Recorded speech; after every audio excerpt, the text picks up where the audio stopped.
প্রবল বাতাস যেন বাড়িয়ে দিয়েছে বৃষ্টির গতি। উত্তাল সমুদ্র, দমকা বাতাসের দাপটে সড়ক জুড়ে পড়ে আছে গাছপালা, বন্ধ দোকানপাট, স্থবির স্বাভাবিক জনজীবন। শনিবার জাপানের দক্ষিণাঞ্চলীয় ওকানাওয়ায় আঘাত হানে টাইফুন ডলফিন। এ সময় বাতাসের সর্বোচ্চ গতিবেগ ছিল ঘন্টায় ১৬২ কিলোমিটার, আর দমকা হওয়ার গতিবেগ ছিল আরও বেশি, ঘন্টায় ২১৬ কিলোমিটার। টাইফুন আঘাত হানার পর বিদ্যুৎ বিচ্ছিন্ন ওকানাওয়া ও কাগোশিমা প্রিফেকচারের ১৪,০০০-এরও বেশি বাসিন্দা। সরিয়ে নেওয়া হয়েছে ২,৬০,০০০ বাসিন্দাকে। টাইফুনের দাপট অব্যাহত থাকায় বন্ধ ফ্লাইট পরিষেবা।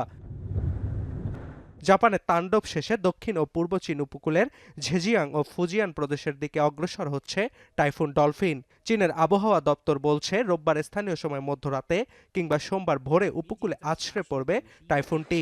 আবহাওয়াবিদদের পূর্বাভাস, এর প্রভাবে পূর্ব ঝেজিয়াংয়ের কিছু এলাকায় ৬০০ মিলিমিটারের বেশি বৃষ্টি হতে পারে।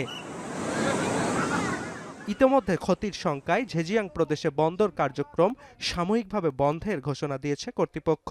আর পার্শ্ববর্তী তাইওয়ানে অন্তত ৬৩টি আন্তর্জাতিক ফ্লাইটের যাত্রা বাতিল করা হয়েছে।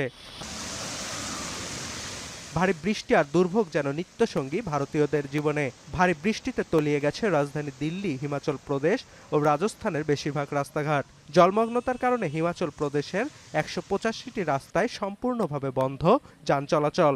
এদিকে দমকা বাতাস সহ মাঝারি থেকে ভারী বৃষ্টির শঙ্কায় অরেঞ্জ অ্যালার্ট জারি পাঞ্জাব, জম্মু কাশ্মীর, আসাম সহ অন্তত ৭টি রাজ্যে।